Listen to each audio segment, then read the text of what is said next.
Hello everyone, myself Ketan Bhavsar, Assistant Professor in LJ Engineering College, Ahmedabad. In VLSI Design, Unit number 3, MOS transistor, and today's topic MOSFET scaling.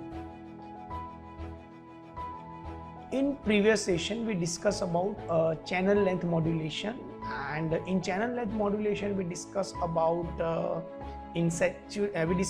saturation region, that how we increase more and more VDS, and because of the VDS the channel length will start reduce, and after some time it will leave a drain point and a new point will be created. It's called as a pinch off point, and we take a total channel length L, and because of the channel length modulation and pinch off point, now it became L dash, and you can see the displacement vector delta L over there, and based on that we prove a drain current ID equation, and also we prove a lambda coefficient for channel length modulation in terms of saturation region.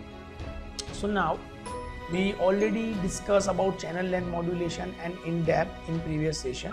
So now we move with a MOSFET scaling. So now what exactly the MOSFET scaling is? So the scaling means we have to measurement, we have to reduce. As per the Moore's law, you already know, if you increase more and more number of transistors, then performance of the chip will be increased.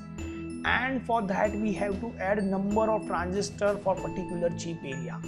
So scaling is play a main role, that how you reduce its width, length, dimension, drain current equation, voltage terms, that we reduce more and more scaling or more and more size of transistor. So the symmetrical reduction of overall dimension of the MOSFET device is known as MOSFET scaling. The process to reduce the dimension of the transistor MOSFET is also called a MOSFET scaling. So it is also called as a MOSFET scaling, means how you reduce the dimension of the transistor, because if you reduce the dimension of transistor, and because of that particular reason we can reduce size of transistor, and because of that reason we add a more number of transistor in one particular chip. So it's called a MOSFET scaling. Scaling is used for increasing the packaging density of MOSFET, that you already know, because if you increase more and more scaling factor, then you reduce more and more size of the transistor, and because of that reason we are getting appropriate result. In scaling, all the dimensions of the transistors are scaled down by the constant scaling factor S, and S is always greater than 1. There are two types of scaling. First of all, full scaling and constant voltage scaling. In full scaling we also discuss about a constant current scaling, and in voltage scaling we also discuss about a constant voltage scaling.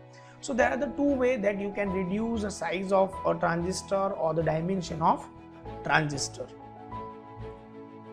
So now we have one diagram, as you already seen in previous session, that we have discussed about a N MOSFET, and we are taking here P type of the substrate. We diffused here N plus impurities. The total channel length will be established in linear region. It should be from y is equal to 0 to y is equal to L. So we have a length L, source, gate and drain terminal. The width of a particular MOSFET, as you can see, the junction depth xj, and the TOX is equal to the thickness of a polysilicon at gate terminal. So these are the basic constants that we have to take care when we discuss about scaling factor, and these are the physical parameters. We can say that length, width, dimension, thickness, this we all have to convert in specific physical parameters.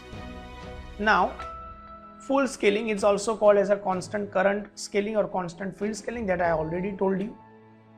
In full scaling, the electric field in the MOSFET is remain constant and the dimension are scaled down by the factor S. So the current remain constant and the other parameters we have to scale down by factor S. So make sure that you have to take care of this particular parameters, or this table we have to take care in our mind when we work on the constant field scaling or full scaling. So we have a certain parameters like channel length, channel width, junction depth, oxide thickness, power supply, threshold voltage and doping density. So the channel length will represent by the L coefficient, channel width is represented by the W, junction depth by Xj, oxide thickness EOX, supply voltage VDD, threshold voltage VTO and doping density. So it can be an acceptor or it can be a donor, so it's Na and Nd. So now if you apply a specific type of scaling, and you already seen that we have to scale down by factor S. So here we are scaled down by the factor S, but if you see the different books, then you can see the different types of scaling factor, like someone using K, lambda. You can use any scaling factor, but here I am taking the scaling factor S. So L dash is equal to L divided by S, W dash is equal to W by S, Xj dash is equal to Xj by S, Tox dash is equal to Tox by S, VDD dash is equal to VDD by S, VTO dash is equal to VTO divided by S, Na dash is equal to S dot Na, and Nd dash is equal to S dot Nd. So we have a certain these parameters that when we use a full scaling, then we have to use. Here all the scaling parameters that you can see, the VDS, VGS, VDD, VTO are scaled down by factor S. And a physical dimension L, W, Tox is also scaled down by the factor S. So effect of scaling, what exactly the effect that you can see? So now we can see with a drain current equation ID. So we have already this drain current equation for the ID linear. Its ID linear is equal to mu n Cux by 2 W by L 2 into VGS minus V2 into VDS minus V square ds. You can consider it's a VDS here, okay. Now similarly, after applying the scaling, as we are taking the constant Kn for the n MOSFET, mu n Cux W by L is equal to Kn 1 divided by S square into 2 into VGS minus VTO VDS minus V square ds. So Kn is equal to mu n Cux W by L, that I already told you and already we seen in previous session. So after scaling factor, it look like this. Instead of the Kn we put a Kn dash, instead of the VGS we can put VGS dash, instead of the VTO we put a VDS dash, VTO dash, in VDS is equal to VDS dash and VDS dash square. So as you can see, Cux is equal to EOX upon Tox. This one is a standard equation that we already see. So now for the calculating of the Kn, we have to first calculating the Cux. So Cux is equal to EOX upon Tox dash. So EOX we take a constant, it's a free space, and Tox is now became Tox divided by S. So your final scaling factor for Cux is equal to S into EOX upon Tox. So we can say that the Cux dash is equal to S into Cox. So as you can see, so Kn dash is equal to mu n S into Cox W by L, L divided by S, as you can see in this particular table. This one, make sure that this table you have to remain in your mind whenever you work on the scaling factor.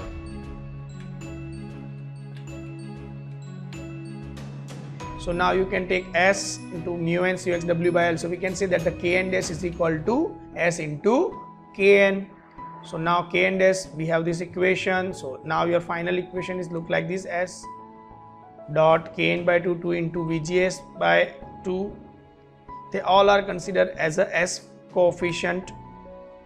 So 1 divided by S Kn by 2 into VGS minus V2 into VDS minus V square ds, because here we have to take a constant and scale down by 1 divided by S. So finally you get this equation for the ID linear. You can assume here it's a S over here, okay. So we are directly taking a scaling factor divided by 2. Similarly, for the ID saturation region, and for the ID saturation region we have a same situation for the Kn divided by 2 VGS minus VTO whole square. Similarly, we apply here Kn by 2 and we have a Kn is S into 1 divided by S Kn by 2 into VGS minus VTO whole square.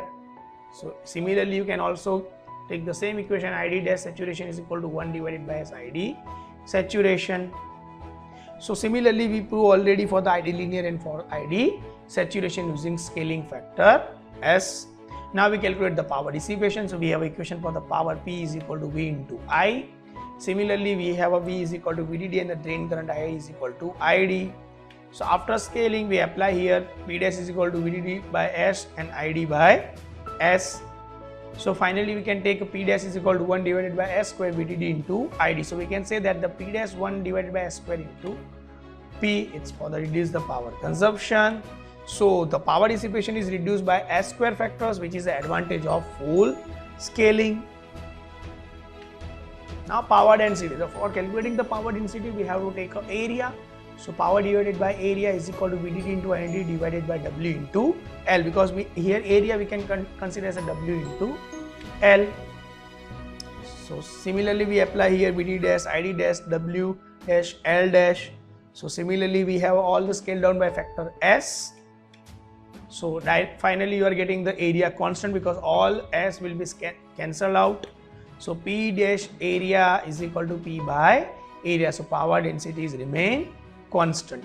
So in this particular topic or in this particular area, we just have to remember one particular table, and we have to calculate the specific power density calculation, we have to calculate the specific area calculation, power dissipation calculation, drain current ID linear and ID saturation. So in the next session we are also talking about the constant voltage scaling, and in terms of the constant voltage scaling, similarly we have to make one table for the constant voltages, and similar pattern we have to calculate a drain current ID linear, saturation, power dissipation and power density. So I hope you are getting the idea about what exactly the full scaling is or constant full scaling is, and in next session we're talking about a constant voltage scaling. So I hope you're getting the idea about what exactly the full scaling is, and if you have any doubt then you can contact me. So thank you very much.